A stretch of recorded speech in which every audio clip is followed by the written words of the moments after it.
Welcome to our review today on the Epson DS-575W wireless scanner. This is a scanner capable of 35 pages per minute with a 50 sheet auto document feeder, and it has a duty cycle of 4,000 pages per day. It is a great scanner that has very high-end features, including the ability to scan in sheets that are not very straight, and you'll see what I mean as we get more into this review. Normally the scanner will be kept closed. However, the top opens up to expose the auto document feeder. And towards the bottom, there is a tray that slides out completely to catch the papers that come out of the sheet feeder. On the back side, you can see there is the USB port and a power port.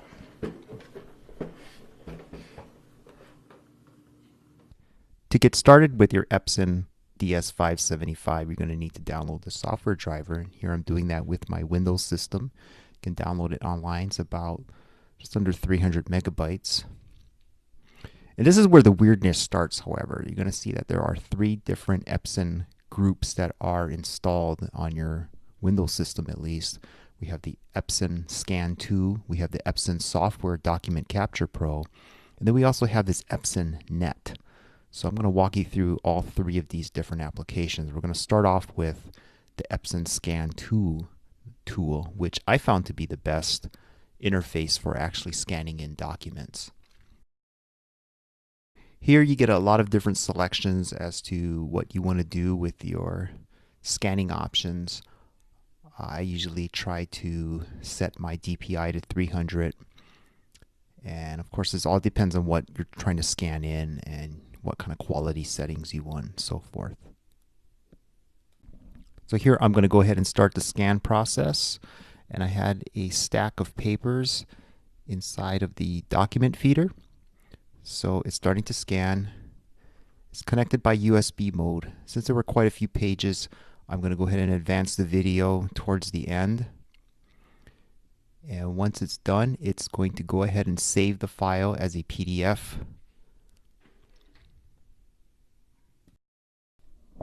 So I'm going to try to repeat the process with the other Document Pro software that comes on here. So it does the same thing, and you can see I loaded it on the screen, but it does take a while for the scanner to connect to the software program. So I found this to be really annoying, and it made me question why I am using this Document Capture Pro instead of just the Scan 2.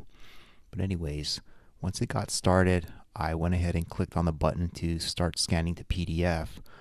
But it didn't present any options to me. So while it is going to start the scanning process, I was not able to get that same option box because I failed to click on the job settings, which is at the top right corner.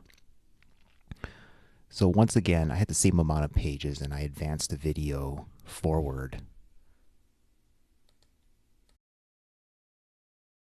It's advancing through the pages and it's saving it as a PDF just like the other Scan 2 program. Nothing different there. Just to show you what the job settings are like when you click on that button, you get this screen and there's nothing really to edit from here. You have to actually click another button at the top where it says Edit. So it's not very intuitive as to what you should be doing, but here is also where a lot of weirdness begins as well. While I could change the resolution, I wanted to have more options similar to the Scan 2. So I clicked on that detailed settings thinking that this would get me something. From here, the program just kind of froze a little bit. It didn't really do anything, so I thought it locked up, but it didn't. Eventually, the Scan 2, which looks very familiar, and that came back up. Now I'm going to show you the Epson config software, and I found this program to be very buggy and not a very good utility. Here it's asking me to set my Windows firewall. That's fine and great. It did locate my scanner, which it's saying wireless LAN, so it might be connected by that method, although I still had it on USB connection. And this is where it got really annoying because the progress here from 0 to 100 literally took about 3 minutes. So I'm going to go ahead and advance the video. Eventually reached 100%, but when it finally did, it got an error message saying that it wasn't able to connect. So I had to repeat the process several times, and eventually I was able to connect. Took quite a bit of tries. Very frustrating, very annoying. But keep in mind, you will have to use this program because the scanner itself does not have an LCD panel. This is the only way to set the settings. As for the quality of the scans, you are looking at a 200 dpi setting of the document. And you can see the lines are not quite as crisp as you would want them to be. So you might want to stick with the 300 dpi setting, which is on your screen, and it looks a lot better. We got some papers in the document feeder, and these pages actually have holes punched which are fed through the bottom. This will supposedly make it a little bit more difficult for the scanning mechanism to skip a page, but it did not throughout the session. It is scanning at 300 dpi single-sided. As you can see by the speed, there is no problems with the scanning mechanism jamming up at this point. But that scan run was too easy. The pages were too crisp. So what I've done here is actually staple the pages together, and I am going to unstaple the pages. That will make it a little bit harder for the sheet feeder. But you know what? This is still too easy. Let's try and crumple up the pages. We're going to see how the scanner can cope with the pages being bent out of shape like this.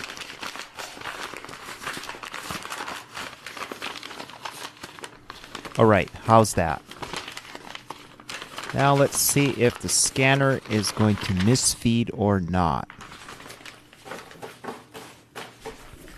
So I straightened the papers out, and I'm going to go ahead and try to place it into the scanner. I'm going to give it a start. We're going to see how this turns out. So far, so good. Not having any problems here. So what I'm going to do is advance the video a bit so it gets towards the end. And as it comes towards the last page, no problems. There's also an Android app that you can download which will allow you to scan files remotely. I'm going to be giving a demonstration as to how this feature works. I'm going to be placing a large amount of paper into the automatic document feeder. And I'm doing this because I'm going to exemplify a major flaw of the wireless connection. The Android phone does have quite a few options that you can select from. And I'm going to begin the scanning, which is going to transfer the files directly to the Android phone through a wireless connection. Now pay attention to the pauses between each sheet feed. This behavior was not apparent when the scanner was hooked up in USB mode to the laptop. Some of you may think, well, it's because the Android phone is not as powerful as the laptop, and that's the reason for the lag. However, this is not the case, because when I had the laptop connected to the scanner exclusively by wireless, it exhibited the exact same behavior. These delays are simply unacceptable. If you're doing a large amount of scanning, you just can't live with this at all. And also want to point out that the wireless router was no more than 15 feet away in clear line sight, so it had very good connection.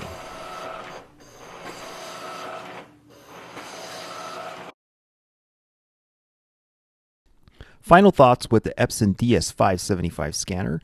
This is an exceptionally well scanner in the sense that its hardware mechanism for the page pickup is very accurate. It does not skip pages even under harsh conditions. It's very fast, and I want to point out that in duplex speeds, this wasn't shown in the video, but when you're scanning in duplex mode, it does not affect the speed at all. It's scanning simultaneously. Now, its cons are related to its poor wireless speed. So if you're not hooking this up by USB, it's just not quick at all. There's some sort of buffering lag that goes on, and I'm not really sure what's going on there. And the major deficiency, however, is the software. As you can see, the software is just very outdated, buggy, and repetitive. So I would like to see Epson make some improvements on the software foremost.